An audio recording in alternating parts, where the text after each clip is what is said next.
Hello बच्चों, welcome to your favourite channel science की पाठशाला। आज के लेक्चर में हम क्लास 9 का चैप्टर नंबर 10 ग्रेविटेशन करने वाले हैं। इस चैप्टर को हम टोटल 3 पार्ट्स में स्टडी करेंगे।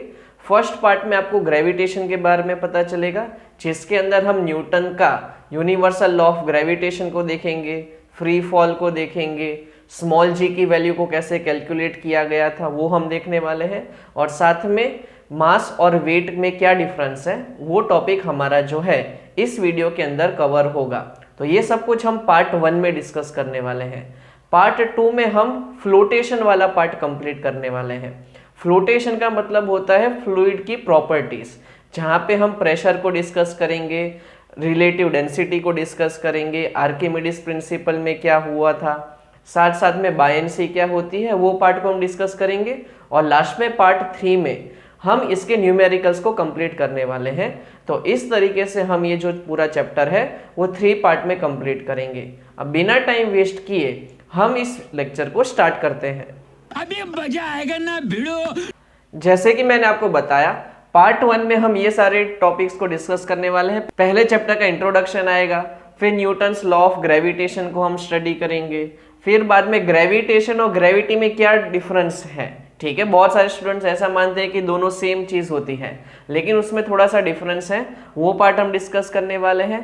बाद में फ्री फॉल क्या होता है, फिर जो स्मॉल जी की वैल्यू है जिसको आपने देखा होगा कि 9.8 लेते हैं, वो क्यों लेते हैं उसका कैलकुलेशन हम करने वाले हैं, और लास्ट में मास और वेट का कॉन्सेप्ट देखने वाले हैं। तो ये सारे टॉपिक्स जो है वो हम पार्ट 1 में कंप्लीट करेंगे। सबसे पहले हम कुछ फेनोमेनास को डिस्कस कर लेते हैं, जैसे कि why does any object fall towards earth. क्यों कोई ऑब्जेक्ट हमेशा अर्थ के ऊपर डाउनवर्ड डायरेक्शन में ही गिरता है? क्यों कोई ऑब्जेक्ट अपने आप अर्थ से ऊपर नहीं जा सकता विदाउट एनी फोर्स? तो आपको फेमस स्टोरी पता ही है कि न्यूटन पेड़ के नीचे बैठा था और उसके सर के ऊपर एप्पल गिरा था। जैसे ही उसके सर के ऊपर एप्पल गिरता है तो वो तुरंत ही सोचने लगता है कि क्यों कोई ऑब्जेक्ट नीचे ही हमेशा डाउनवर्ड डायरेक्शन में आता है, क्यों ये एप्पल अपने आप ऊपर की डायरेक्शन में नहीं चला गया। तो वहां से उसको ग्रेविटेशन का जो है आइडिया आया था कि हमेशा एक फोर्स जो है वो डाउनवर्ड डायरेक्शन में लगता है अर्थ की तरफ, और उस एट्रैक्टिव फोर्स को उसने ग्रेविटेशन कहा था। मान लो हम ऐसे ही हाइपोथेटिकली सोचे कि एप्पल की जगह पे उसके सर के ऊपर कोकोनट गिरता, तो क्या उसको ग्रेविटेशन के बारे में कुछ पता चलता, कुछ आइडिया आता? ठीक है, तो ये जस्ट एक हंसी मजाक की बात हो गई, तो शायद हमें ग्रेविटेशन ना भी मिल पाता। वीडियो को आगे कंटिन्यू करें उससे पहले फटाफट इस वीडियो को लाइक कर दो, और साथ साथ में चैनल को सब्सक्राइब भी कर लो, बिकॉज बहुत सारे स्टूडेंट्स वीडियो तो देखते हैं लेकिन वीडियो को लाइक नहीं करते और चैनल को सब्सक्राइब भी नहीं करते। तो फटाफट ये दोनों काम कर दो। और हाँ, अगर आपको वीडियो पसंद आ रहा है तो जरूर इस पे कमेंट भी कर देना। And thank you for watching this video. शाबाश बेटा, बहुत बढ़िया। सेकेंड एग्जाम्पल हम देखें तो why planets like earth revolve in a circular path around the sun. क्यों हमेशा जो प्लैनेट्स हैं वो सन के अराउंड ऐसे सर्क्यूलर पाथ में या तो इलिप्टिकल पाथ में ही मूव करते रहते हैं? तो अगेन यहाँ पे ग्रेविटेशन वाला कॉन्सेप्ट आता है। ग्रेविटेशन क्या है? तो एक टाइप का आप कह सकते हो कि फोर्स है जो हमेशा दो ऑब्जेक्ट के बीच में लगता है इन दी यूनिवर्स। जैसे कि मान लो सन को एक हम ऑब्जेक्ट कंसीडर करें, अर्थ को एक हम ऑब्जेक्ट कंसीडर करें, तो हमेशा यहाँ पे सन जो है वो अर्थ के ऊपर एक फोर्स लगाता है उसके सेंटर की तरफ, और उस फोर्स को कहा जाता है सेंट्रीपिटल फोर्स।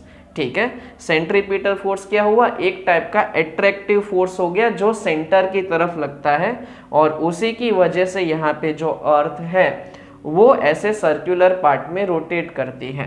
अगर मान लो कि अर्थ यहाँ पे है तो वो सेंट्रीपिटल फोर्स कैसे लगेगा? इस तरफ लगेगा।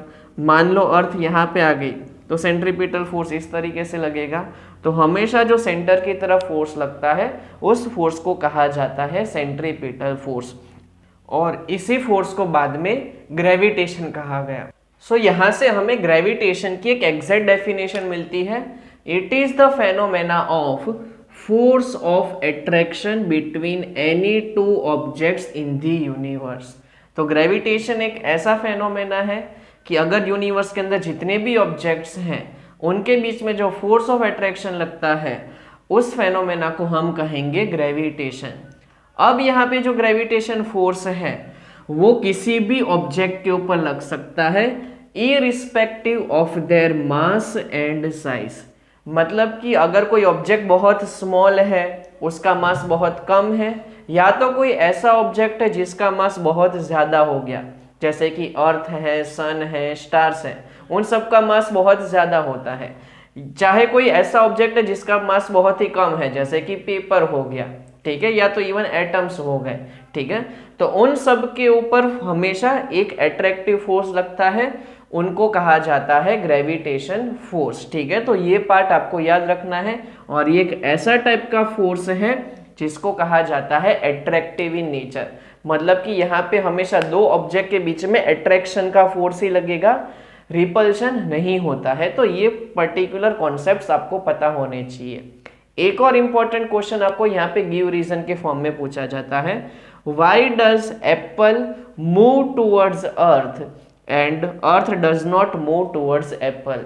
क्यों हमेशा एप्पल अर्थ की तरफ ट्रैवल करता है, क्यों अर्थ जो है वो एप्पल की तरफ ट्रैवल नहीं करती।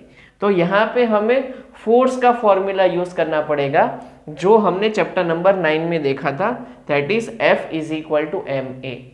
यहाँ पे जो ग्रेविटेशन फोर्स लगता है उसको हम कांस्टेंट मान ले तो हमें क्या करना पड़ेगा, ये जो a है उसको नीचे ले जाना पड़ेगा।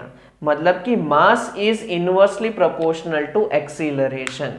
इनवर्सली प्रोपोर्शनल का मतलब क्या होता है कि अगर एक क्वांटिटी डिक्रीज होगी तो दूसरी क्वांटिटी इंक्रीज होगी। आप इसको ऐसे भी सोच सकते हो कि कोई ऐसा पर्सन है जिसका मास 50 kg है और एक दूसरा पर्सन है जिसका मास है 100 kg, कौन ज्यादा फास्ट मूव करेगा। ठीक है, तो ऑब्वियसली आपको पता है कि ऐसा पर्सन जिसका मास 50 kg है वो ज्यादा फास्ट मूव कर सकता है। दैट मीन्स मास जो है और एक्सीलरेशन जो है वो एक दूसरे के साथ इनवर्सली प्रोपोर्शनल चलते हैं। मतलब कि अगर मास कम होगा तो एक्सीलरेशन ज्यादा होगा। तो यहां से हमें ये पता चलता है कि ऑब्वियसली मास ऑफ एप्पल जो है वो हमेशा कम होता है as compare to mass of earth. That means acceleration जो है वो एप्पल का ज्यादा होगा। मतलब कि एक्सीलरेशन जो है वो हमें क्लियरली दिखाई देगा कि जो एप्पल है वो ऐसे ऊपर से नीचे ट्रैवल कर रहा है। कभी भी अर्थ जो है वो एप्पल की तरफ मूव नहीं हो सकती बिकॉज इसका एक्सीलरेशन जो है बहुत ही कम है। ठीक है, तो ये जो इंपॉर्टेंट कॉन्सेप्ट है वो आपको हमेशा याद रखने हैं। अब हम डिस्कस करने जा रहे हैं एक बहुत ही इंपॉर्टेंट डेरिवेशन जो 4 मार्क्स से 5 मार्क्स में आपको पूछा जाता है, that is Newton's law of gravitation. अभी तक हमने ये चीज डिस्कस कर ली कि ग्रेविटेशन जो है वो एक टाइप का अट्रैक्टिव फोर्स है जो किसी भी दो ऑब्जेक्ट के ऊपर लगता है अगर वो दो ऑब्जेक्ट कहीं पे भी यूनिवर्स में सिचुएटेड हो। अब हम कितना फोर्स लगता है किसी भी दो ऑब्जेक्ट के ऊपर वो हम यहाँ पे डिस्कस करने वाले हैं। मतलब कि हम यहाँ पे वैल्यू ऑफ फोर्स निकालेंगे और यहाँ पे फोर्स का एक इक्वेशन डिराइव करेंगे और वो इक्वेशन के अगर हम वैल्यू सब्स्टिट्यूट करेंगे, डिफरेंट ऑब्जेक्ट का मास है, डिस्टेंस है, तो उसके बाद हमें दो ऑब्जेक्ट के बीच में कितना फोर्स लगने वाला है उसका आइडिया आ जाएगा। तो सबसे पहले यहाँ पे इसका स्टेटमेंट आपको याद रखना है, that is every object in the universe attracts every other object with a force which is. ठीक है, यूनिवर्स के अंदर जितने भी ऑब्जेक्ट हैं वो हमेशा एक दूसरे को अट्रैक्ट करते हैं with a force which is directly proportional to the product of their masses. ये खास याद रखना है, यहाँ पे जो फोर्स होता है वो डायरेक्टली प्रोपोर्शनल होता है मासेस के साथ और inversely proportional to the square of the distance between their centres. ठीक है, और ऐसा फोर्स होता है कि जो इनवर्सली प्रोपोर्शनल है किसी भी ऑब्जेक्ट के डिस्टेंस से। ठीक है, तो ये पार्ट आपको याद रखना है। इसका मतलब क्या हुआ वो अच्छे से समझना। मान लो हमारे पास दो ऑब्जेक्ट है जिसका मास है m1, दूसरे का मास है m2 और उन दोनों के बीच का जो सेंटर से डिस्टेंस है मान लो हमने ले लिया है स्मॉल d जितना। तो ये स्टेटमेंट से हमें क्या पता चलता है, अगर हम फर्स्ट स्टेटमेंट यहाँ पे देखें तो लिखा है directly proportional to the product of their masses.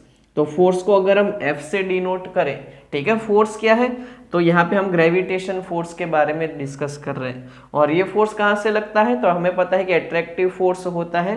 That means ये वाला ऑब्जेक्ट जो है उसको इस डायरेक्शन में फोर्स लगाएगा और मास m2 जो है वो उसको इस डायरेक्शन में फोर्स लगाएगा। अट्रैक्टिव इन नेचर फोर्स होगा। तो ये जो फोर्स है वो कैसा होता है, directly proportional to the product of their masses. दोनों के जो मासेस है उसको मल्टीप्लाई करना है, प्रोडक्ट का मतलब मल्टीप्लाई करना होता है। और इनवर्सली प्रोपोर्शनल का मतलब होता है 1 में वैल्यू लिखनी है, तो 1 डिस्टेंस का स्क्वायर। क्यों स्क्वायर किया, तो देखो यहाँ पे लिखा है square of the distance between their centres, तो यहाँ पे इस तरीके से मिला। ऑब्वियसली यहाँ से हमें ये पता चलता है कि इसके साथ डायरेक्टली रिलेशन है मास के साथ, मतलब कि अगर तुम मास को इंक्रीज करोगे तो फोर्स भी इंक्रीज होगा। लेकिन यहाँ पे इनवर्सली प्रोपोर्शनल है डिस्टेंस के साथ, मतलब कि डिस्टेंस को इंक्रीज करोगे तो जो फोर्स है वो डिक्रीज होता जाएगा। मतलब कि अगर दो ऑब्जेक्ट एक दूसरे के साथ क्लोज है, दैट मीन्स उनके ऊपर जो फोर्स लगता है ग्रेविटेशन का वो ज्यादा होगा। लेकिन अगर तुम दोनों को सेपरेट कर दोगे और डिस्टेंस को इंक्रीज कर दोगे तो उस केस में फोर्स की वैल्यू जो है वो डिक्रीज हो जाएगी। ठीक है, तो ये कॉन्सेप्ट आपको याद रखना है। तो जब हम यहाँ पे दोनों इक्वेशंस को कंबाइन करेंगे तो क्या मिलेगा, F is proportional to m1 into m2 upon D square. ठीक है, m1 m2 जो ऊपर था उसको वैसे ही रखा, डी स्क्वायर को नीचे यहाँ पे लिख दिया क्योंकि वो डिनोमिनेटर में था। अब जब हम प्रोपोर्शनल की साइन हटाते हैं तो यहाँ पे कांस्टेंट वैल्यू आती है कैपिटल G, और कैपिटल G को कहा जाता है यूनिवर्सल ग्रेविटेशनल कांस्टेंट, और इसकी एक फिक्स्ड वैल्यू है, याद रखनी है आप लोगों को, 6.67 इंटू 10⁻⁻11 न्यूटन मीटर स्क्वायर पर kg स्क्वायर। ठीक है, इसका ये जो SI यूनिट है वो भी आप खास करके याद रखोगे, 1 मार्क्स में पूछा जाता है। ठीक है, क्या होता है, न्यूटन मीटर स्क्वायर पर kg स्क्वायर। और ये वैल्यू किसने आइडेंटिफाई की थी, तो वो जो साइंटिस्ट है उनका नाम है हेनरी कैवेंडिश। याद रखना क्या है, हेनरी कैवेंडिश। और उन्होंने कैसे फाइंड किया था, तो यूजिंग सेंसिटिव बैलेंस, एक सेंसिटिव बैलेंस आता है उसका यूज करके उन्होंने ये फाइंड किया था। सो ये जो पूरी इंपॉर्टेंट डेरिवेशन है वो आप लोगों को अपने नोटबुक में लिख लेनी है, बिकॉज ये 110% पूछा ही जाता है। कितने मार्क्स में, तो 4 मार्क्स में भी पूछ सकते हैं और 5 मार्क्स में भी पूछ सकते हैं। आई होप आपको यहाँ तक सब कुछ क्लियर होगा। हमारा नेक्स्ट इंपॉर्टेंट पार्ट है importance of universal law of gravitation. क्यों इसको स्टडी किया, क्यों इतना इंपॉर्टेंट है, तो फर्स्ट है motion of earth around the sun. ये हमने ऑलरेडी डिस्कस कर लिया कि ग्रेविटेशन की वजह से ही अर्थ जो है वो सन के अराउंड मूव करती है। सिमिलरली जो मून है वो अर्थ के अराउंड रोटेट करता है। ठीक है, तो ये पार्ट आपको ऑलरेडी पता है। इंपॉर्टेंट पॉइंट कौन सा है, तो high tides and low tides. High tides मतलब कि आपने देखा होगा कि जो वाटर की जो बहुत बड़ी लहरें चलती हैं, ठीक है, ओशियन में या तो सी में, तो हाई टाइड्स होती है, फिर लो टाइड्स होती है समुंदर के अंदर, तो उसके लिए भी यहाँ पे ग्रेविटेशन रिस्पॉन्सिबल है। और साथ साथ में जो रेनफॉल और स्नोफॉल होती है जिसकी वजह से वाटर सिर्फ डाउनवर्ड डायरेक्शन में ही आता है, अपने आप ऊपर नहीं चला जाता, तो इसके लिए भी यहाँ पे ग्रेविटेशन ही इंपॉर्टेंट रोल प्ले करता है। हमारा नेक्स्ट टॉपिक है ग्रेविटी। तो सबसे पहले हम ये जान लेते हैं कि ग्रेविटेशन क्या होता है, उससे आपको आइडिया आ जाएगा कि ग्रेविटेशन और ग्रेविटी में एक्चुअल में क्या डिफरेंस है। तो सबसे पहले मान लो कि एक अर्थ है, ठीक है, जिसका मास है me जितना, और जो अर्थ की रेडियस है उसको मैंने re से डिनोट किया है। अब हमें पता है कि मान लो कि अर्थ के ऊपर बहुत सारे पॉपुलेशन होती है, बहुत सारे सिटीजन्स रहते हैं, ठीक है, तो हमने ऐसा मान लिया कि अर्थ के ऊपर ऐसे 2 पर्सन जो है वो एक दूसरे के कंपैरिजन में d डिस्टेंस पे खड़े हैं, और दोनों जो पर्सन है उसका मास हमने ले लिया m1 और m2, ठीक है। तो उस केस में इन दोनों के बीच में फोर्स ऑफ अट्रैक्शन होता है। हमने ऑलरेडी डिस्कस कर लिया था कि जो फोर्स ऑफ अट्रैक्शन होता है उसका फॉर्मूला होता है Gm1m2 बाई डी स्क्वायर, मतलब कि उन दोनों के बीच का जो डिस्टेंस d है उसका स्क्वायर करना है। तो इन दोनों के बीच में जो फोर्स लगता है, force of attraction between person 1 and person 2, उसको हम कहते हैं ग्रेविटेशन फोर्स। ठीक है, Gm1m2 अपॉन डी स्क्वायर। ठीक है, तो ये पता चल गया होगा कि ग्रेविटेशन क्या है। अब हम बात करते हैं ग्रेविटी के बारे में। तो वैसे ही हमने मान लिया कि 2 पर्सन ऑलरेडी खड़े हैं वहां पे, उनके डिस्टेंस की अब जरूरत नहीं है। तो जो पर्टिकुलर फोर्स किसी भी पर्सन और अर्थ के बीच में लग रहा है वो फोर्स को कहा जाता है ग्रेविटेशन फोर्स। ठीक है, ये चीज आपको समझना है। यहाँ पे जो फोर्स होता है वो किसी 2 पर्सन के बीच में लग रहा है या किसी भी 2 ऑब्जेक्ट के बीच में लग रहा है। अब हम क्या करते हैं कि सेकेंड ऑब्जेक्ट को अगर हम अर्थ मान लिए और फर्स्ट ऑब्जेक्ट को अगर हम पर्सन कंसीडर कर लिया, किसी और ऑब्जेक्ट को कंसीडर करें, तो उस केस में ये जो पर्सन है वो और जो अर्थ है वो, ठीक है, उन दोनों के बीच में जो फोर्स लग रहा है उसको कहा जाता है ग्रेविटी। सिमिलरली सेकेंड पर्सन और अर्थ के बीच में फोर्स लगेगा उसको भी हम क्या कहेंगे, ग्रेविटी। दैट मीन्स यहाँ पे हमें जो फॉर्मूला मिलेगा वो इस फॉर्म में होगा G into mass of person m1, और यहाँ पे हमने जो सेकेंड ऑब्जेक्ट है उसको अर्थ कंसीडर करना है, तो यहाँ पे हम लिख देंगे me और डिवाइड बाय क्या लिखेंगे, तो यहाँ पे जो पर्सन है और अर्थ है उसका जो सेंटर है उसके बीच का जो डिस्टेंस है उसको हमने क्या डिनोट किया है, radius of earth. That means यहाँ पे आएगा रेडियस ऑफ अर्थ का स्क्वायर।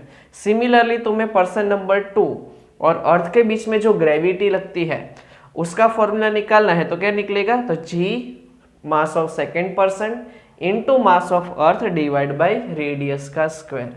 इससे हमें यह पता चलता है कि ग्रेविटी एक ऐसा फेनोमेना है जहां पे फोर्स ऑफ अट्रैक्शन लगता है between earth and another body. ठीक है, यहाँ पे 2 इंडिविजुअल बॉडीज थी, यहाँ पे कौन सी बॉडीज है, तो अर्थ है और एक पर्टिकुलर ऑब्जेक्ट है।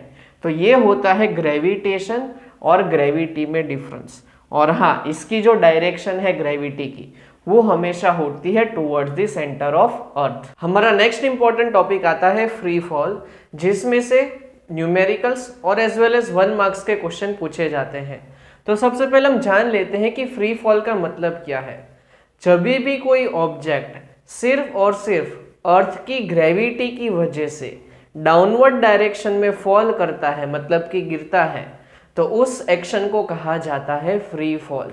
जैसे कि मैंने यहाँ पे एक मार्कर को होल्ड करके रखा है, अब मैं इसके ऊपर कोई फोर्स अप्लाई नहीं करने वाला हूँ, फिर भी ये जो मार्कर है वो डाउनवर्ड डायरेक्शन में जो है ट्रैवल करती है, मतलब कि फॉल करती है, और इसी एक्शन को कहा जाता है फ्री फॉल।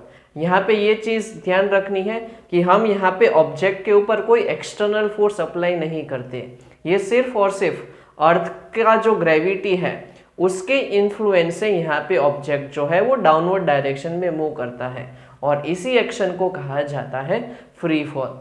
तो इसकी जो डेफिनेशन है वो आप नोट कर लो, all the objects falling towards earth under the action of gravitational force of earth alone. ठीक है, ये वर्ड लिखना जरूरी है, अलोन। ठीक है, यहाँ पे जो ग्रेविटी है उसी की वजह से यहाँ पे ऑब्जेक्ट मूव करता है, और इस फेनोमेना को हम कहते हैं फ्री फॉल। ऑब्वियसली जब हमने ऑब्जेक्ट को यहाँ पे होल्ड करके रखा था, ठीक है, तो उस केस में उसकी इनिशियल वेलोसिटी 0 थी। जैसे ही वो डाउनवर्ड डायरेक्शन में मूव करेगा तो उसकी वेलोसिटी कंटिन्यूअसली इंक्रीज होती जाएगी, और जब वेलोसिटी इंक्रीज होती जाएगी तो उस फेनोमेना को हम कहते हैं एक्सीलरेशन, और इस केस में ये एक्सीलरेशन को कहा जाता है एक्सीलरेशन ड्यू टू ग्रेविटी। ठीक है, वो हमारा नेक्स्ट पार्ट है, और यहाँ पे जो एक्सीलरेशन ड्यू टू ग्रेविटी है उसको स्मॉल g से डिनोट किया जाता है, और इसकी फिक्स्ड वैल्यू क्या होती है, तो 9.8 मीटर पर सेकेंड स्क्वायर। ठीक है, कहाँ पे, तो it is on the surface of earth. ठीक है, हमारे अर्थ के रिस्पेक्ट में और उसके सराउंडिंग के रिस्पेक्ट में ये 9.8 मीटर पर सेकेंड स्क्वायर ली जाती है, और इसका जो यूनिट है वो एक्सीलरेशन का ही यूनिट बनता है मीटर पर सेकेंड स्क्वायर। और इसकी डेफिनेशन आप नोट कर लो, that acceleration due to gravity is the acceleration produced in the body due to gravitational force of earth on the body. ठीक है, जब भी कोई ऑब्जेक्ट ऐसे डाउनवर्ड डायरेक्शन में मूव करता है सच दैट उसकी इनिशियल वेलोसिटी, जिसको हम u से डिनोट करते हैं, वो 0 होती है और वो सिर्फ ग्रेविटी के इन्फ्लुएंस की वजह से ट्रैवल करेगा, तो उसके अंदर जो वेलोसिटी है, फाइनल वेलोसिटी, वो कंटिन्यूसली इंक्रीज होती जाएगी और उसी से हम क्या कैलकुलेट करते हैं, एक्सीलरेशन, और इसको लिया जाता है 9.8 मीटर पर सेकेंड स्क्वायर। ये किसके लिए करेक्ट है, तो in the region close to the surface of earth. ठीक है, ऐसा कोई भी रीजन जो अर्थ के सरफेस से क्लोज है उसी के लिए हम ये वैल्यू लेते हैं। ठीक है, ये पार्ट आपको याद रखना है। क्यों? बिकॉज ये जो स्मॉल जी की वैल्यू है वो डेप्थ के साथ भी चेंज होती है और एल्टीट्यूड यानी कि हाइट के साथ भी चेंज होती है। लेकिन हाँ, हमारे सिलेबस में क्या है कि यही वैल्यू को लेके हमें न्यूमेरिकल सॉल्व करने हैं, तो हाइट के साथ कैसे चेंज होती है और डेप्थ के साथ कैसे चेंज होती है वो भी हमारे सिलेबस में नहीं है। इसलिए अभी के लिए सिर्फ और सिर्फ आपको ये वैल्यूज़ को याद रखना है।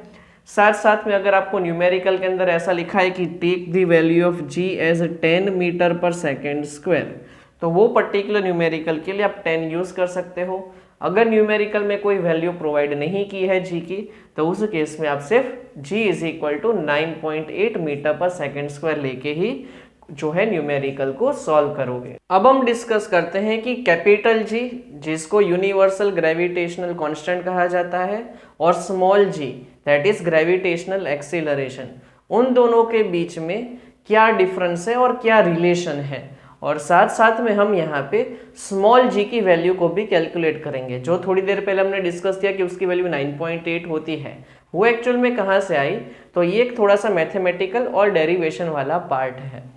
सबसे पहले अगर हम यहाँ पे अर्थ को कंसीडर करें तो उसका मास हमने ले लिया है me। ठीक है, तो ये चीज़ याद रखनी है, दिस इज दी अर्थ। उसका मास हमने ले लिया है me, उसका जो रेडियस है वो मैंने ले लिया है re।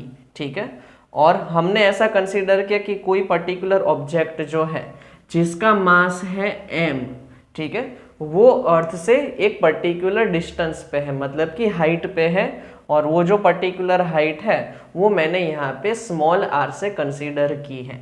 ठीक है, अब हम देखें यहाँ पे, तो यहाँ पे अगर न्यूटन का लॉ ऑफ ग्रेविटेशन हम देखेंगे तो यहाँ पे ये वाला जो पर्टिकुलर मास है वो और यहाँ पे जो अर्थ है, उन दोनों के बीच में फोर्स ऑफ अट्रैक्शन लगेगा, और वो जो फोर्स ऑफ अट्रैक्शन है वो न्यूटन ने फॉर्मूला के फॉर्म में दिया था Gm1m2/d²। अब उसी फॉर्मूला को हमें ट्रांसफॉर्म करना है। यहाँ पे जो हमारा ऑब्जेक्ट है वो मास ऑफ अर्थ है, इसलिए हमने me लिख दिया। सेकंड जो ऑब्जेक्ट है वो बहुत स्मॉल साइज का है, उसका मास हमने स्मॉल m ले लिया, और उन दोनों के बीच का जो डिस्टेंस है वो हमने मान लिया है r, तो वहाँ पे हमने लिख दिया r का स्क्वायर। तो ये दोनों ऑब्जेक्ट के बीच में जो फोर्स लग रहा है उसका फॉर्मूला बन गया। सिमिलरली अगर हम न्यूटन सेकेंड लॉ ऑफ देखें ऑफ मोशन, तो F is equal to ma हमने देखा था इक्वेशन, तो बस वहाँ पे ma की जगह पे हमने लिख दिया यहाँ पे F is equal to m into g. कौन सा m लेना है, तो यहाँ पे स्मॉल m लेना है। तो देखो ये दोनों के दोनों फोर्सेस के इक्वेशन बने, दोनों को हम डायरेक्टली कंपेयर करेंगे तो क्या होगा, Gmem/r² that is equal to m into g. तो दोनों m यहाँ पे हो गए कैंसिल, तो स्मॉल g को अगर हम सब्जेक्ट बनाएंगे तो Gme/r², ये हमें फाइनल आंसर मिलेगा। ठीक है, ये किसका फॉर्मूला हो गया, तो स्मॉल g का फॉर्मूला हो गया। अब मान लो कि हमने जैसे ऑब्जेक्ट को यहाँ पे r डिस्टेंस पे रखा था as compare to centre of earth, अगर हम उस ऑब्जेक्ट को, मास m वाले ऑब्जेक्ट को अर्थ की सरफेस के ऊपर लेके आएंगे तो उसका जो अर्थ से सेंटर से डिस्टेंस होगा वो कितना होगा, re जितना होगा। दैट मीन्स ये r की जगह पे हम लिख सकते हैं re for surface of earth. That means यहाँ पे r की जगह पे मैं re लिख दूँ तो मेरा फॉर्मूला हो गया Gme/re²। अब आप लोगों को यहाँ पे पता है कि g की एक फिक्स वैल्यू होती है 6.67 × 10⁻⁻11। मास ऑफ अर्थ जो है वो होता है 6.4 इंटू 10⁻24। 6 ही ले लो, अभी 6.0 ले लो, 6.4 नहीं होता है, 6.0 into 10⁻24 kg। Radius of earth जो है वो होती है 6.4 इंटू 10⁻6 मीटर।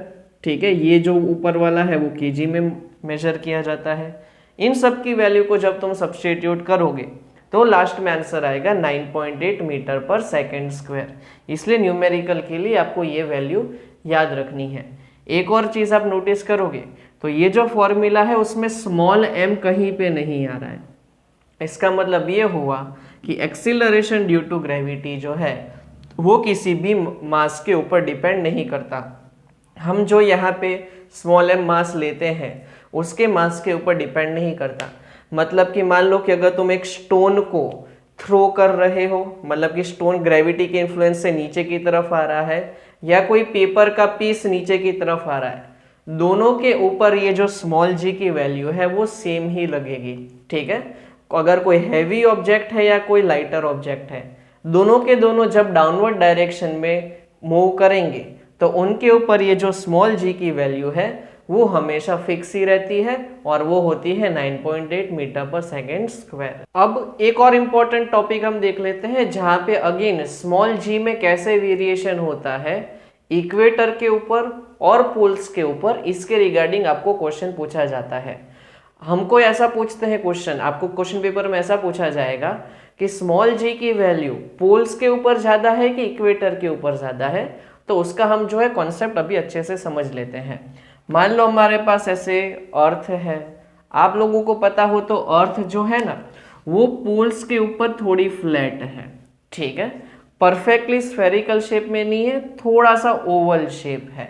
इससे हमें ये पता चलता है कि ये जो रेडियस है इक्वेटर के ऊपर वो हमेशा ज्यादा होती है as compare to radius at पोल।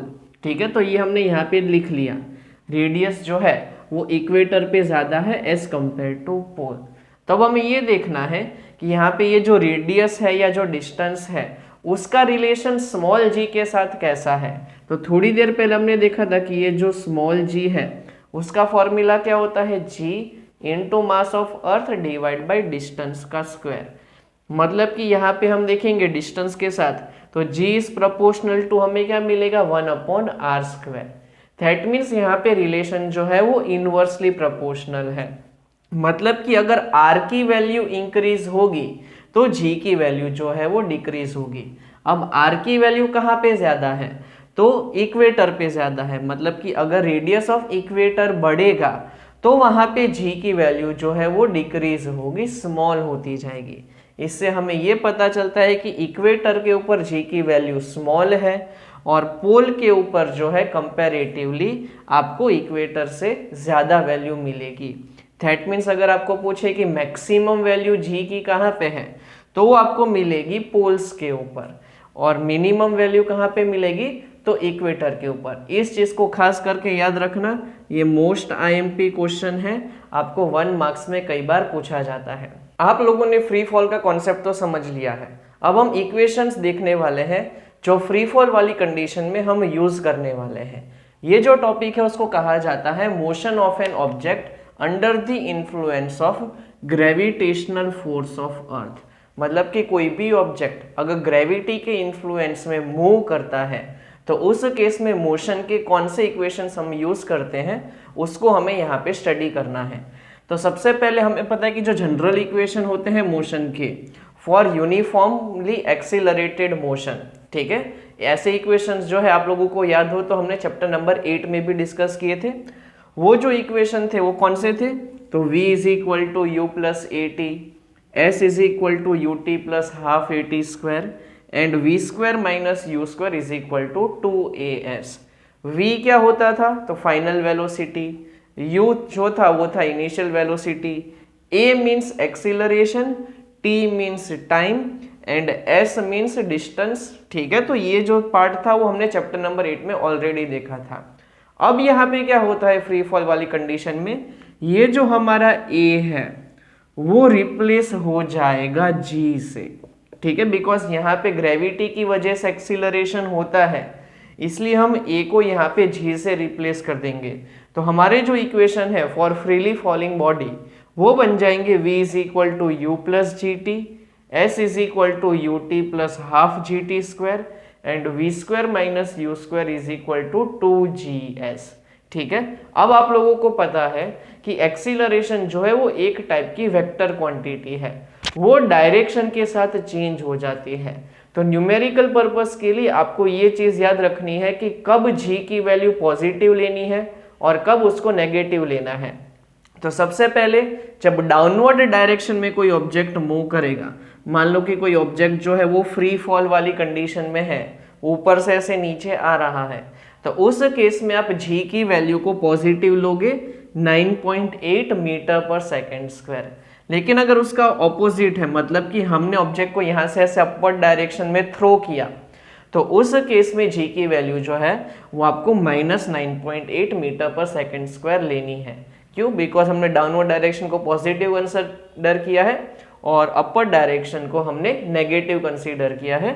तो ये जो इक्वेशंस है वो हमें न्यूमेरिकल्स में यूज करने हैं और ऐसे टाइप के न्यूमेरिकल्स जो है वो हम पार्ट 3 वाले वीडियो में देखेंगे इस चैप्टर के। बहुत सारे स्टूडेंट्स को ऐसा लगता है कि मास और वेट जो है वो सेम क्वांटिटी है, लेकिन एक्चुअल में ऐसा नहीं होता। दोनों के बीच में क्या डिफरेंस है वो अब हम यहाँ पे डिस्कस करने वाले हैं। तो एक साइड मैंने यहाँ पे मास लिख दिया है, दूसरी तरफ मैंने वेट लिख लिया है, और ये जो डिफरेंस बिटवीन है वो आपको डेफिनेटली 2 मार्क्स से 3 मार्क्स में पूछा जाता है। तो इसको है ना अपनी नोटबुक में नोट कर लेना। सबसे पहले हम डिस्कस करते हैं मास की डेफिनेशन। मास एक्चुअल में होता क्या है?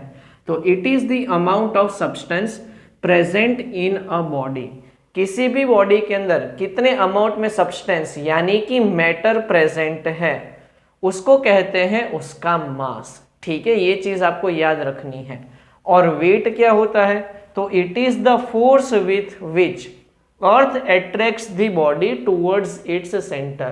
तो वेट जो है ना वो एक टाइप का फोर्स होता है जो अर्थ अप्लाई करती है, जिसकी वजह से हमें एक फोर्स फील होगा टुवर्ड्स द सेंटर ऑफ अर्थ।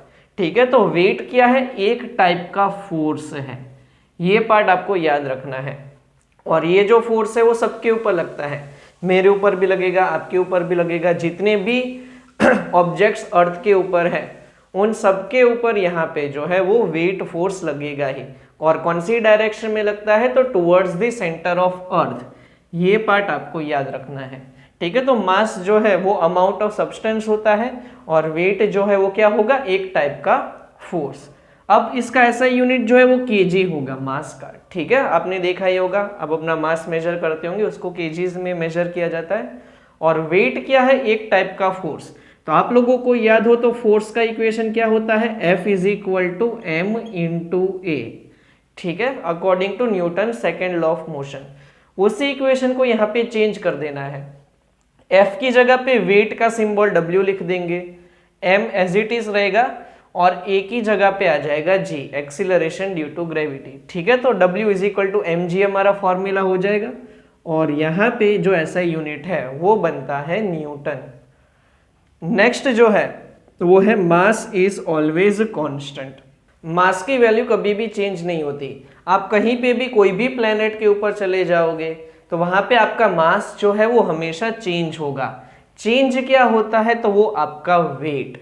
जैसे कि आपको एक पार्ट याद रखना है, इसके बेसिस पे न्यूमेरिकल भी पूछे जाते हैं, एमसीक्यूज भी बनते हैं। जैसे कि अगर हम मून के ऊपर जाएंगे तो वहां पे जो हमारा वेट है ना वो अर्थ के कंपैरिजन में 6 टाइम्स कम हो जाएगा। जैसे कि मान लो मेरा वेट यहाँ पे अर्थ के ऊपर 60 kg है, तो जैसे ही मैं मून के ऊपर पहुंच जाऊंगा तो उस केस में 60 डिवाइड बाई 6 मेरा जो वेट होगा वो बन जाएगा 10 न्यूटन। ठीक है, 60 न्यूटन की जगह पे क्या बन जाएगा? 10 न्यूटन बन जाएगा। ठीक है, तो ये जो पार्ट है वो आपको यहाँ पे याद रखना है। नेक्स्ट है इट इज स्केलर क्वांटिटी। ठीक है, और वेट जो है वो कैसी होती है? Vector quantity. वेट जो है वो डायरेक्शन के ऊपर डिपेंड करता है, ये जो है वो डायरेक्शन के ऊपर डिपेंड नहीं करता। It can never be zero. ठीक है, मास जो है वो कभी भी जीरो नहीं हो सकता। अगर कोई ऑब्जेक्ट एग्जिस्ट करता है हमारे यूनिवर्स में तो उसका डेफिनेटली कुछ ना कुछ मास तो होगा ही, ठीक है। लेकिन हाँ, वेट जीरो हो सकता है। कहाँ पे वेट जीरो होता है? तो अगर हम अर्थ के सेंटर पे चले जाए, उसके कोर वाले रीजन में जहाँ पे लावा और मैग्मा है, तो उस केस में सेंटर ऑफ अर्थ पे वेट बन जाता है जीरो। वेट क्यों जीरो बन जाएगा?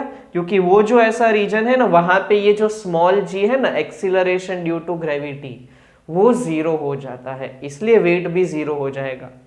सिमिलरली अगर हम स्पेस में चले जाएंगे, दो प्लेनेट के बीच का जो रीजन है इंटर प्लेनेटरी, जिसको स्पेस कहा जाता है, वहां पे भी जो है वेट जो है वो जीरो फील होगा।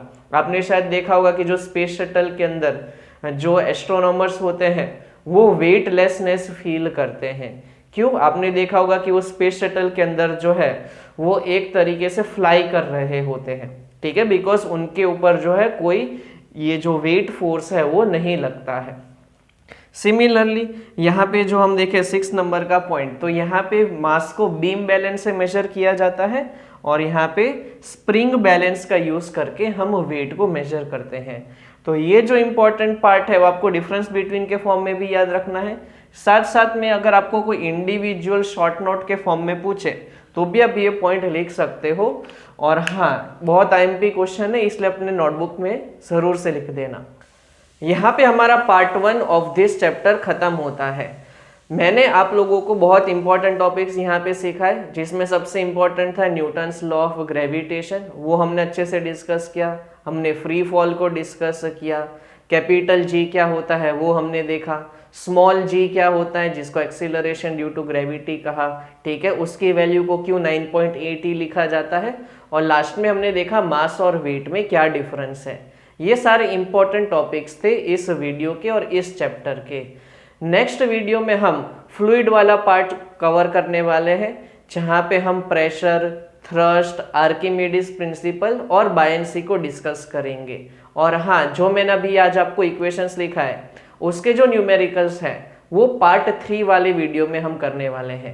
मेरा प्लान है कि पहले आपको सारी थियरी अच्छे से एक्सप्लेन कर दूं और लास्ट में हम एक डेडिकेटेड वीडियो बनाएंगे पार्ट 3 में, जहाँ पे इस चैप्टर के सारे न्यूमेरिकल्स को हम कवर कर लेंगे।